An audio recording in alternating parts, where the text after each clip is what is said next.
निजी विद्यालयों की मनमानी के खिलाफ अभिभावक मंच का ज्ञापन, जांच और कार्रवाई की मांग। मऊ जनपद में निजी विद्यालयों के मनमानी को लेकर अभिभावकों में आक्रोश बढ़ता जा रहा है। इसी क्रम में अभिभावक मंच मऊ की ओर से जिला बेसिक शिक्षा अधिकारी को एक विस्तृत प्रतापपत्र सौंप कर जांच एवं सख्त कार्रवाई की मांग की गई है। उत्तर प्रदेश शासन द्वारा 26 नवंबर को जारी स्पष्ट निर्देशों बावजूद जनपद के अधिकारी निजी विद्यालय आदेशों की खुलेआम अवहेलना कर रहे हैं। करीब 3 वर्षों जिला प्रशासन का प्रभावी कार्रवाई न होने का विद्यालय प्रबंधकों के हौसले बुलंद हैं। अब वे लगातार मनमानी कर रहे हैं।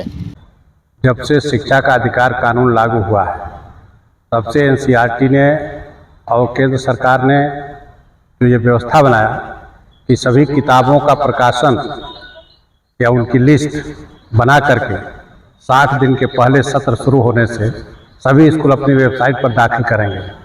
ऐसा इन लोगों ने नहीं किया और आज तक दबा करके बैठे हुए हैं। इस संबंध में 26 सितंबर 2023 को बहुत ही स्पष्ट आदेश आया हुआ है कि सारे निजी स्कूल जो सीबीएसई या आईसीएसई या किसी तरह के भी स्कूल चला रहे हैं वो इस बात को सुनिश्चित करें कि एनसीईआरटी की कौन सी किताब पढ़ाई जाएगी और कौन किताब नहीं पढ़ाई जाएगी। ये सारे स्कूल जो हैं एनसीईआरटी की किताबों का एक कमी दिखा करके, अपने तो लोड नहीं किए 60 दिन के पहले, और उसकी कमी दिखा करके कि हमको नहीं मिली समय से, दूसरे प्रकाशकों की किताब अधिक दामों पर खरीद करके कमीशन लेकर के पैसा कमा रहे हैं।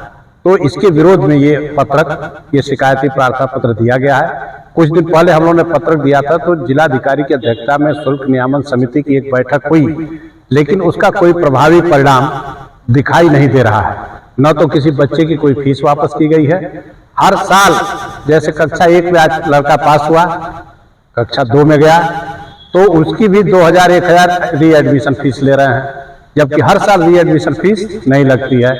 अगर स्कूल 1 से लेकर 12वीं तक है या कहीं तक है तो एक बार अगर एडमिशन हो गया और सारी परीक्षा पास करता जा रहा है तो उसके री एडमिशन की फीस नहीं लगनी चाहिए, लेकिन यहाँ वसूला जा रहा है।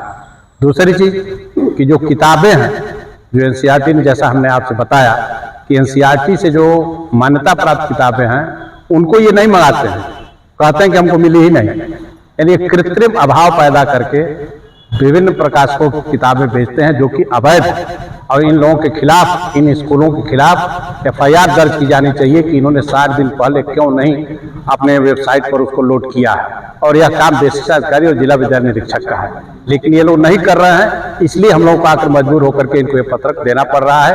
और इसके बाद अगर ऐसा नहीं करेंगे तो हम लोग स्वयं कोर्ट में इसको लॉन्च करेंगे कि इन लोगों के खिलाफ मुकदमे दर्ज किए जाए, क्योंकि इन्होंने वेबसाइट पर लोड नहीं किया है। लगातार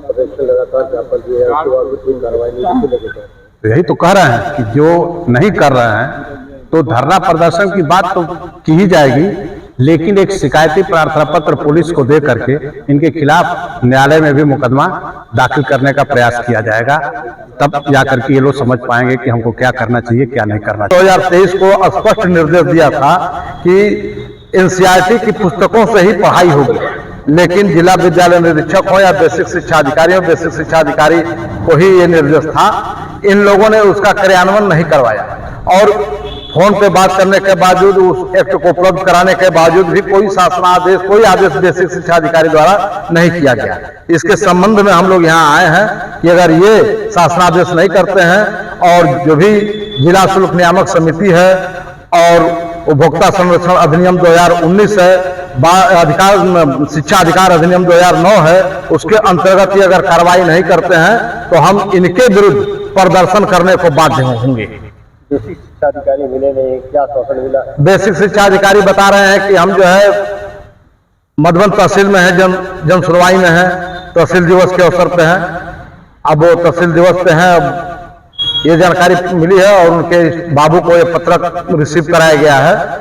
अगली बार उनसे पुनः जो है दूरभाष से वार्ता करके समय निश्चित किया जाएगा मिलने का, और फिर एक बार बैठ के वार्ता होगी। और अगर उसके बाद भी वो नहीं चेतते हैं तो फिर यही एक दरी बिछेगी और इनके खिलाफ अभियोग पंजीकृत कराने का कार्य हम लोग करेंगे। आगे प्रदर्शन होगा। बिल्कुल बेसिक शिक्षा अधिकारी के विरुद्ध एफआईआर दर्ज कराने की प्रक्रिया की जाएगी कि अपने कार्यों में लापरवाही बरत रहे हैं। इनको जिसके लिए वेतन दिया जा रहा है, ट्रेजरी से ये वेतन उठा रहे हैं, उसका क्रियान्वयन समय से क्यों नहीं हो रहा है?